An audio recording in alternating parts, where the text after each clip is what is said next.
Pernah nggak sih kamu merasa sendirian di tengah keramaian? Atau justru menemukan kekuatan dalam kesendirian itu? Stefani merasakannya. Hai semuanya, selamat datang kembali di channelku. Kali ini kita akan menyelami kisah Stefani, seorang wanita muda yang menemukan makna kesendirian dan harapan di balik jendela kosnya. Kisah ini bukan hanya tentang kesepian, tapi juga tentang refleksi diri, kekuatan batin, dan secercah cahaya yang selalu ada, bahkan di saat-saat tergelap sekalipun. Siapkan diri kalian untuk terinspirasi, karena perjalanan Stefani ini mungkin akan mengingatkan kita pada diri sendiri. So, grab your favorite drink, sit back, and let's dive in. Kita akan mengikuti Stefani dalam perspektif orang ketiga terbatas, merasakan apa yang dia rasakan, dan melihat dunia melalui matanya. Ini adalah kisah tentang harapan yang tersembunyi di balik kesederhanaan, terinspirasi dari keindahan realisme puitis dalam literatur kerasnya kota Jakarta. Stay tune guys! Malam itu, kos Stefani terasa sunyi senyap, hanya suara jangkrik yang menemani. Cahaya rembulan menyusup masuk melalui jendela, menari-nari di dinding kamarnya. Stefani duduk di tepi tempat tidur, memeluk lututnya. Pikirannya melayang, menerawang jauh ke masa lalu. Ia merindukan rumah, keluarga, dan teman-temannya. Namun ia tahu, ia harus kuat. Ia harus bertahan di kota ini, mengejar impiannya. Kesendirian ini adalah harga yang harus dibayar. Tapi, apakah harga ini terlalu mahal? Pertanyaan itu terus menghantuinya. Ia mencoba mengusir pikiran-pikiran negatif itu dengan membaca buku. Tapi kata-kata di halaman itu terasa hambar. Ia merasa terasing, seperti orang asing di negeri sendiri. Ia ingin berbagi perasaannya dengan seseorang, tapi ia tidak tahu kepada siapa. Ia takut dianggap lemah, takut dianggap tidak mampu. Akhirnya, ia memutuskan untuk menulis. Ia menuangkan segala kegelisahannya ke dalam sebuah buku catatan kecil. Menulis adalah satu-satunya cara untuk melampiaskan emosinya, untuk memahami dirinya sendiri. Ia menulis tentang mimpi-mimpinya, tentang ketakutannya, tentang harapan-harapannya. Stefani menatap keluar jendela. Langit malam bertaburan bintang. Ia merasa takjub dengan keindahan alam semesta ini. Ia merasa kecil, tidak berarti apa-apa. Tapi di saat yang sama, ia juga merasa terhubung dengan sesuatu yang lebih besar dari dirinya. Ia merasa bahwa ia adalah bagian dari alam semesta ini, bahwa ia memiliki tujuan di dunia ini. Ia teringat akan kata-kata ibunya, "Jangan pernah menyerah pada mimpimu, nak, ikuti kata hatimu." Kata-kata itu memberinya kekuatan. Ia tahu ia tidak boleh menyerah. Ia harus terus berjuang meskipun terasa sulit. Ia harus terus mengejar impiannya meskipun banyak rintangan yang menghadang. Ia harus percaya pada dirinya sendiri bahwa ia mampu mencapai apapun yang ia inginkan. Ia menarik napas dalam-dalam, mengisi paru-parunya dengan udara segar. Ia merasakan kedamaian dalam hatinya. Ia merasa siap untuk menghadapi hari esok. Ia bangkit dari tempat tidur, berjalan menuju meja belajarnya. Ia mengambil buku catatannya dan mulai menulis lagi. Malam itu, ia menulis tentang harapan. Ia menulis tentang masa depan yang cerah. Ia menulis tentang cinta dan kebahagiaan. Di pagi hari, Stefani terbangun dengan semangat baru. Ia merasa lebih segar, lebih optimis. Ia membuka jendela kamarnya, membiarkan sinar matahari masuk. Ia merasakan kehangatan matahari menyentuh kulitnya. Ia tersenyum. Ia merasa hidup. Ia memutuskan untuk pergi keluar, mencari udara segar. Ia berjalan-jalan di taman kota, menikmati keindahan alam. Ia melihat anak-anak bermain, orang-orang berlalu lalang. Ia merasa menjadi bagian dari kehidupan ini. Ia berhenti di sebuah kedai kopi, memesan secangkir kopi hangat. Ia duduk di kursi tepi jalan, menikmati kopi sambil melihat orang-orang. Ia merasa bahagia. Ia merasa bersyukur atas segala yang ia miliki. Ia teringat akan malam-malam sepinya di kos. Ia menyadari bahwa kesendirian itu telah memberinya pelajaran berharga. Kesendirian telah membuatnya lebih kuat, lebih mandiri, dan lebih bijaksana.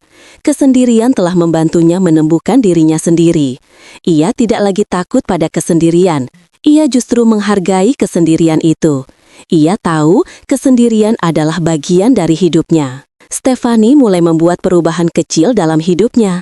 Ia mulai lebih memperhatikan dirinya sendiri. Ia mulai berolahraga secara teratur, makan makanan sehat, dan tidur yang cukup. Ia juga mulai meluangkan waktu untuk melakukan hal-hal yang ia sukai, seperti membaca buku, menonton film, dan mendengarkan musik. Ia juga mulai menjalin hubungan dengan orang-orang baru. Ia bergabung dengan komunitas-komunitas yang sesuai dengan minatnya. Ia mengikuti kegiatan-kegiatan sosial, bertemu dengan orang-orang yang memiliki visi yang sama. Ia merasa senang bisa berbagi pengalaman dengan orang lain, bisa saling mendukung dan saling menginspirasi. Ia tidak lagi merasa sendirian. Ia justru menghargai kesendirian itu.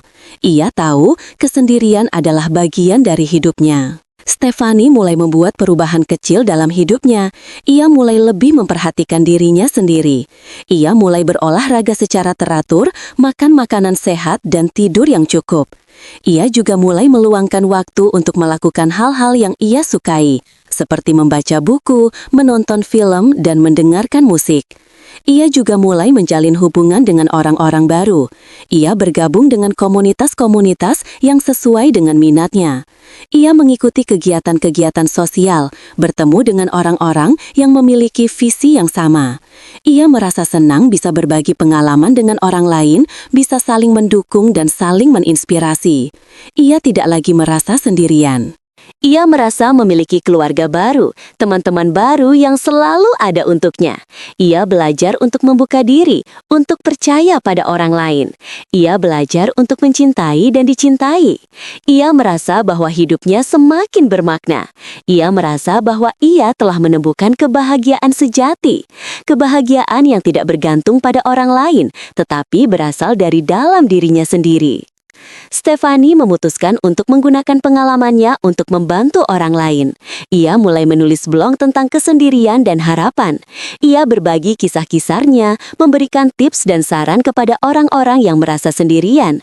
Ia ingin menunjukkan kepada mereka bahwa mereka tidak sendirian, bahwa ada harapan bagi mereka. Ia ingin menginspirasi mereka untuk menemukan kekuatan dalam diri mereka sendiri, untuk mengatasi kesepian, dan untuk meraih impian mereka. Blognya menjadi sangat populer. Banyak orang yang terinspirasi oleh tulisannya. Mereka mengirimkan pesan-pesan terima kasih kepada Stefani, mengatakan bahwa tulisannya telah membantu mereka melewati masa-masa sulit. Stefani merasa senang bisa memberikan dampak positif bagi kehidupan orang lain. Ia merasa senang bahwa ia telah menemukan tujuan hidupnya. Ia tidak lagi merasa kosong dan tidak berarti. Ia merasa bahwa ia memiliki sesuatu yang berharga untuk dibagikan kepada dunia. Ia terus menulis dan berbagi pengalamannya, berharap bisa menginspirasi lebih banyak orang lain. Waktu terus berjalan, Stefani semakin sukses dalam karirnya. Ia berhasil mencapai impian-impiannya. Ia memiliki pekerjaan yang ia cintai, teman-teman yang setia, dan keluarga yang mendukung. Ia hidup bahagia dan sejahtera. Namun, ia tidak pernah melupakan masa-masa sulitnya di kos. Ia selalu ingat akan pelajaran yang telah ia dapatkan dari kesendirian. Ia selalu bersyukur atas segala yang telah ia alami. Ia tahu, tanpa kesendirian itu, ia tidak akan menjadi seperti sekarang ini. Ia sering mengunjungi kos lamanya, mengenang masa-masa lalu. Ia duduk di depan jendela kamarnya, menatap langit malam. Ia merasa damai dan tenang. Ia tahu ia telah menemukan tempatnya di dunia ini. Ia telah menemukan kebahagiaan sejati, kebahagiaan yang abadi, yang tidak bisa diambil oleh siapapun. Ia tersenyum, merasakan kehangatan dalam hatinya. Ia merasa lengkap. Ia merasa bahwa hidupnya sempurna. Stefani menikah dengan seorang pria yang sangat mencintainya. Mereka membangun keluarga yang bahagia. Mereka memiliki anak-anak yang cerdas dan sehat. Mereka hidup harmonis dan damai. Stefani tidak pernah melupakan teman-teman lamanya. Ia selalu menjaga hubungan baik dengan mereka. Mereka sering bertemu, berbagi cerita, dan saling mendukung. Stefani juga tidak pernah melupakan orang-orang yang telah membantunya di masa lalu. Ia selalu berusaha untuk membalas budi baik mereka. Ia memberikan sumbangan kepada yayasan-yayasan amal, membantu orang-orang yang membutuhkan. Ia ingin memberikan kembali kepada masyarakat sebagai ucapan terima kasih atas segala yang telah ia terima. Ia merasa bahwa ia memiliki tanggung jawab untuk membuat dunia ini menjadi tempat yang lebih baik. Ia ingin meninggalkan warisan yang positif bagi generasi mendatang. Ia ingin dikenal sebagai orang yang baik, yang peduli terhadap sesama, dan yang selalu berusaha untuk melakukan yang terbaik. Stefani mencapai usia senja. Ia menghabiskan waktunya dengan membaca buku, berkebun, dan bermain dengan cucu-cucunya. Ia merasa bahagia dan puas dengan hidupnya. Ia tidak memiliki penyesalan apapun. Ia tahu ia telah menjalani hidup yang penuh makna dan tujuan. Ia telah memberikan yang terbaik yang ia bisa. Ia telah mencintai dan dicintai. Ia telah menginspirasi dan membantu banyak orang. Ia merasa bahwa ia telah meninggalkan jejak yang positif di dunia ini. Ia bersiap untuk menghadapi kematian dengan tenang dan damai. Ia tahu, kematian hanyalah bagian dari siklus kehidupan. Ia percaya bahwa setelah kematian, ia akan kembali ke asalnya, ke alam semesta yang abadi. Ia tidak takut pada kematian. Ia justru merindukannya. Ia ingin bertemu kembali dengan orang-orang yang ia cintai yang telah meninggal dunia. Ia ingin beristirahat dengan tenang di surga. Suatu malam, Stefani berbaring di tempat tidurnya, dikelilingi oleh keluarganya. Ia memejamkan matanya dan menarik napas dalam-dalam. Ia merasakan kedamaian yang luar biasa dalam hatinya. Ia tersenyum. Ia mengucapkan kata-kata terakhirnya. Aku cinta kalian semua. Kemudian ia menghembuskan napas terakhirnya. Stefani meninggal dunia dengan tenang dan damai. Keluarganya merasa sedih dan kehilangan. Namun, mereka juga merasa bersyukur atas segala yang telah Stefani berikan kepada mereka. Mereka akan selalu mengenang Stefani sebagai seorang wanita yang kuat, mandiri, bijaksana, dan penuh cinta. Mereka akan selalu mengikuti jejaknya, berusaha untuk menjadi orang yang lebih baik, dan untuk memberikan yang terbaik yang mereka bisa. Kisah Stefani akan terus hidup, menginspirasi orang-orang di seluruh dunia untuk menemukan kekuatan dalam diri mereka sendiri, untuk mengatasi kesepian, dan untuk meraih impian mereka. Kisah tentang cahaya dari jendela kos, sebuah kisah tentang harapan yang abadi. Nah, gimana guys? Terinspirasi kan dengan kisah Stefani? Semoga kisah ini bisa memberikan kalian semangat dan harapan ya. Jangan lupa untuk like video ini kalau kalian suka, komen di bawah apa yang kalian pelajari dari kisah Stefani, subscribe ke channelku untuk konten-konten inspiratif lainnya, dan share video ini ke teman-teman kalian yang mungkin sedang membutuhkan motivasi. Sampai jumpa di video berikutnya. Bye-bye!